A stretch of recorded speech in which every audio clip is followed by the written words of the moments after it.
नमस्कार मित्रांनो, मी तुळजापूरला आलेलो आहे। सकाळचे वाजलेले आहेत 5। व्हिडिओ एंडपर्यंत नक्की पहा, कारण की मी तुम्हाला संपूर्ण माहिती देणार आहे की दर्शनाला किती वेळ लागतो तुळजापूरमध्ये।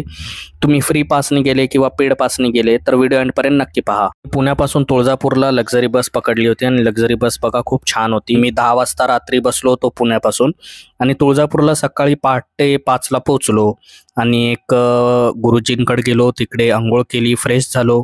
त्याच्यानंतर मी मंदिरात बघा 5:45 ला मी मंदिरात होतो आणि 6 वाजता मी रांगेत लागलो आणि 6:30 ला मी तुम्हाला खरं सांगतो माझं अर्ध्या तासात दर्शन झालं, कारण की 6 वाजता जास्त गर्दी नसते। तर तुम्ही पण कधी तुळजापूरला आलात तर प्रयत्न करा की लवकरात लवकर तुम्ही देवीच्या मंदिरात रांगेत उभे राहा।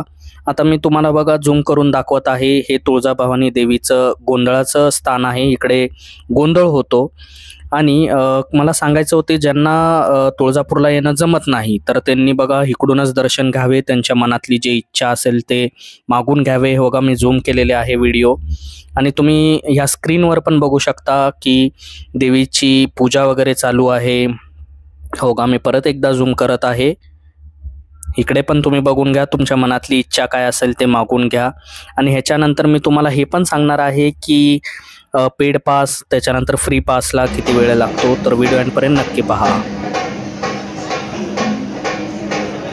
हा शंभळाचा आवाज किती छान वाटतो ना, म्हणून तुम्ही तुळजापूरला नक्की या आणि देवीचं दर्शन घ्या। आणि जे ही जाळी दिसती आहे इकडे बघा, सगळे लाईनीत थांबलेले आहेत रांगेमध्ये, इकडूनच देवीचं दर्शन होतं। आता फ्री पास आणि पेड पास सांगण्या अगोदर तुम्ही माझा नैवेद्याचा ताट बघा, ज्यात छानपैकी 2 पुरणपोळ्या दिले होते, बटाट्याची भाजी, त्याच्यानंतर भजे आणि एक भाजी होती।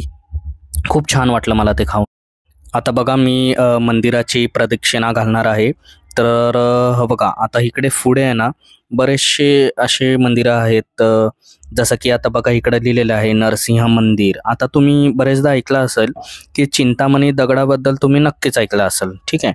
तर बघा जर तुमच्या मनातले काही प्रश्न असतील, जर तुमची काही इच्छा असेल तर ते तुम्ही दगडावर हात ठेवून ते मागावी आणि जर ते चिंतामणी दगड जर उजव्या हाताला वळाले तर समजा की तुमचा जी इच्छा आहे ती होईल, आणि जर डाव्याकडे फिरले तर ती नकार म्हणून समजली जाते। आता बघा तुम्हाला इकडे बघण्यात येत आहे हे देवीचं पलंग आहे। बघा मी झूम करून दाखवत आहे, तुम्ही बघून घ्यावे, एकदा हात जोडावे, दर्शन घ्यावे। खूप चांगला व्हिडिओ आहे हा।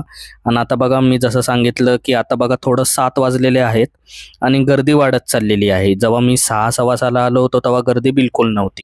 आता राहिला प्रश्न पेड पासचा आणि फ्री पासचा। बघा मी तुम्हाला सांगतो, सकाळी 5:30 ते 10च्या दरम्यान पेड पास अवेलेबल नसतात, तर तुम्हाला फ्री पासच्या रांगेतच उभे राहावे लागेल, जिकडे तुम्हाला थोडा वेळ जाऊ शकतो। पण जसं मी सांगितले सकाळी 6 ला जर तुम्ही रांगेत उभे राहिले तर 6:30 पर्यंत तुमचं दर्शन होऊन जाईल। आता बघा मी बरेचसे जण बघितले देवीचं दर्शन न घेता ते काय करतात, नुसतं फोटोग्राफीच्या ह्याच्यामध्ये असतात, फोटो काढायचा आणि स्टेटसवर टाकायचं, लोकांना दाखवायचं। तर तुम्ही असं करू नका, तुम्ही एवढे पैसे घालून लांबून येत आहात, देवीचं नीट दर्शन घ्या, मनातली जी इच्छा असेल ते मागून घ्या, देवी तुमच्यावर कृपा करेल। आणि मी तुम्हाला सांगतो मला खूप बरं वाटत आहे, मी तुळजापूरला आलो। आता जसं तुम्ही बघू शकता गाईच्या मुखातून पाणी निघत आहे।